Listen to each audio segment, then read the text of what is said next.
ತಾಯಿ ಇಲ್ಲದ ತಬ್ಬಲಿ ಮಾಡಿ ನಗಬ್ಯಾಡಯ್ಯ ತಾಯ ಬಿಡದ ಓ ಬೆನಕ ತಾಯ ಕೊಡೋ ಕೊನೆ ತನಕ ತಾಯ ಬಿಡದ ಓ ಬೆನಕ ತಾಯ ಕೊಡೋ ಕೊನೆ ತನಕ ದೇವರಿ ನಿನ್ನ ಪ್ರೀತಿಯ ತುತ್ತು ರುಚಿ ಇರದೊಮ್ಮೆ ತಾಯಿ ನೀಡು ಕೈ ತುತ್ತು ರುಚಿ ಕೆಡದು ಯಾವತ್ತು ತಾಯಿ ನೀಡೋ ಕೈ ತುತ್ತು ರುಚಿ ಕೆಡದು ಯಾವತ್ತು. ದಾವಣಗೆರೆಯಿಂದ ಇಲ್ಲಿ ಮಗಳ ಮನೆಗೆ ಬಂದಿದ್ದೆ. ಓಕೆ. ಡಿಲಿವರಿಗೆ ಇಲ್ಲಿ ಬದುಕುಮಾರ್ ಮನೆ ಒಂದು 14 ವರ್ಷ ಕೆಲಸ ಮಾಡ್ತಾ ಇದ್ದೆ. ಏನೋ ಜಗಳ ಮಾಡ್ಕೊಂಡು ಬಂದ ದಾರಿ ತಪ್ಪಿ ಮಾಡ್ಕೊಂಡು ಬಂದಿದ್ದೆ ಸರ್.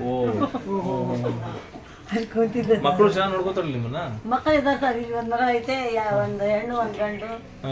ಅಲ್ಲಿ ಊರಾಗಿದ್ದಾರೆ ದಾವಣಗೆರೆ. ಇಲ್ಲಿದ್ರೆ ಅಂತ ಗೊತ್ತಾ ಅವ್ರಿಗೆ? ಗೊತ್ತಿಲ್ಲ, ಅವ್ರಿಗೆ ಗೊತ್ತಿಲ್ಲ ಸರ್. ಇಲ್ಲಿ ಮಗಳಿಗೆ ಗೊತ್ತು. ಅವ್ರ ಕೊಟ್ಟ ಜಗಳ ಮಾಡ್ಕೊಂಡ್ ಬಂದಿದ್ನಲ್ಲ, ಅದು ಗೊತ್ತಿಲ್ಲ ಸರ್.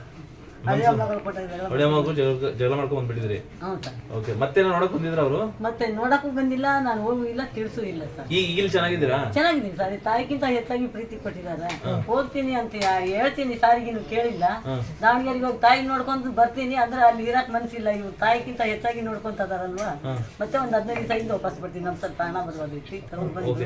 ಅಲ್ಲಿ ಹೋಗ್ಬಿಟ್ಟು ಬರ್ತೀರಾ ವಿಸಿಟ್? ಹ್ಞೂ ಬರ್ತೀನಿ ಸರ್. ಅಂದ್ರೆ ಇವಾಗಲೇ ಹೋಗಲ್ಲ, ಇವಾಗಲೇ ಚೆನ್ನಾಗಿ ತಾಯಿ ಪ್ರೀತಿನೇ ಕೊಟ್ಟಿದ್ದಾರೆ ಅವ್ರು. ನಮ್ಮ ಮಗುಗಿಂತ ಹೆಚ್ಚಾಗಿ ಅಲ್ಲಿ ಇರಕ್ ಮನ್ಸಿಲ್ಲ ಸರ್. ಚೆನ್ನಾಗಿದ್ದಾಗ ಹೋಗಿ ಬರಮ್ಮ, ಹೋಗ್ಬನ್ನಿ ಕಡೆಯವ್ರು ಕರ್ಸ್ಕೊಂಡು. ಅದಕ್ಕೆ ಸರ್ ನಾನು ಇನ್ನು ಏನು ಕೇಳಲ್ಲ ಸಾರಿಗೆ. ನಾನು ಇವಾಗಲೇ ಹೋಗಕ್ ಮನ್ಸಿಲ್ಲ. ಮನ್ಸಾದಾಗ ಕೇಳಿ ಹೋಗ್ಬಿಟ್ಟು ಬನ್ನಿ. ಹೋಗಿ ಒಂದು 15 ದಿವಸ ಇದ್ದು ಬರ್ತೀನಿ. ಆರಾಮಾಗಿದ್ದವ್ರ ಜೊತೆ? ಹ್ಞೂ ಸರ್, ಅಷ್ಟೇ ಸರ್ ಮನ್ಸು ಇರೋದು.